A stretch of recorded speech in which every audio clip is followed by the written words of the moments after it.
River. Ganda-ganda ng tubig. Pinapalabo lang itong kan. Marie.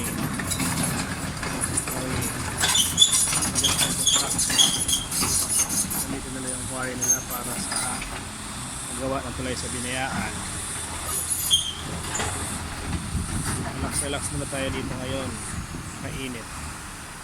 Dito tayo magla-lunch. Dito rin tayo hindi ko mamaya hapon tayo uwi. Ano po ang bike ko. Outdoor tayo. Ayan, baon ko. Tama na yan sa lunch.